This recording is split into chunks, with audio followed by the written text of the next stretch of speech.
Moving on to this week's market segment, and we'll check on the state of soybeans to begin the new year. Could we see acreage for the crop shrinking? Plus, just how much have trade issues damaged our relationship with China? And what can the lessons of 2018 teach us this year? Before the holidays, I spoke with Dr. Frayne Olson, an agricultural economist with North Dakota State University. We began our interview talking about something he's an expert on, soybeans. In September, last time we talked, there was kind of a question about how important this tariff and the trade issues with China are going to be. There's a lot of concern, but there's some disagreement on whether it was going to be a quick fix or something that was going to last quite a while. And obviously now, in hindsight, we can realize that this is going to be a much bigger issue, that there's going to be some ongoing issues as we move forward in time. I think there's a general realization that, yeah, this is a really big deal and we're going to have to adjust. And the USDA says that it expects over a 7% drop in soybean acres for 2019, and that's from about 89 million acres to 82.5. What's your take on that? Yeah, and actually when I've tried to do my calculations and my estimates, or even look at what the futures market is suggesting and back calculating on what does that mean for production and usage numbers, I come in with something very, very similar to that. And again, so in my assessment, the futures market as well as some of the USDA numbers seem to be syncing up pretty closely, especially on the soybean numbers. For the corn numbers, might be a little bit of a difference between the initial numbers that USDA put out relative to what the futures market's suggesting right now. But again, we'll find out more of the specifics and details in January later in January when USDA releases their final long-term forecasts.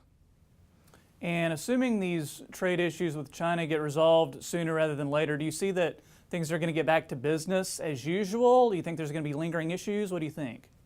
No, in my opinion, we've already gone past the point of no return.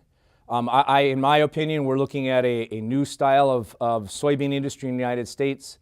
What that exactly looks like is still open for debate and discussion. But in my view, we've had several key turning points or key decision points as we move through time. The first was, of course, when South America planted their acreage. Again, they increased acreage. We were expecting some increase, but that increase got to be a little bit larger than expected because of the tariffs. The second is actually right now. During this time period is typically our peak export sales season when we book the contracts for the sales of U.S. soybeans into the world market, primarily into China. We have a very, very seasonal pattern. Normally we sell almost, or contract for sale, most of the soybeans in about a 5-month period.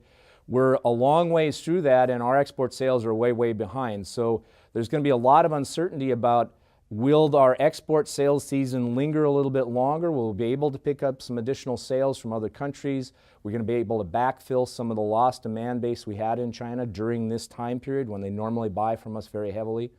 So this is kind of the second major turning point, and the final turning point is going to be, again, when we start planting acreage in the U.S. in 2019. As we get closer to the planting dates, how many acres are going to be shifted around? And so I do think we've seen a structural shift in the U.S. soybean industry. We're trying to figure out what this new path, this new world of soybeans will look like. What are the implications for some of the other crops like corn and wheat as we move forward in time? So I'm looking at this as a pretty large shift. I don't think we're going to go back to the way it was before. And do you see anything that producers or people in the industry learned in 2018 that'll be helpful for 2019? Yeah, and I think there's a lot of people right now, especially in the trade, in the industry side of things, looking to try and diversify their clientele base. We've become very dependent upon, especially in the soybean market, very dependent upon China as our primary customer. Tendency for people, I mean, it's human nature. We kind of pick the path of least resistance. And the path of least resistance in the soybean market has been, increased sales to our largest customer. And the path of least resistance for the Chinese has been buying from the U.S. and buying from Brazil. And because that's been simple, it's been easy. Well, obviously now, because of the trade issues, that's made everybody step back and rethink what their strategies longer term are. I think we're going to look at more diversification.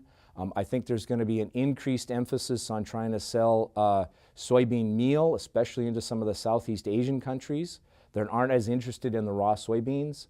So I do think as we move forward, at least at the industry level, there's going to be a lot of focus on this diversification.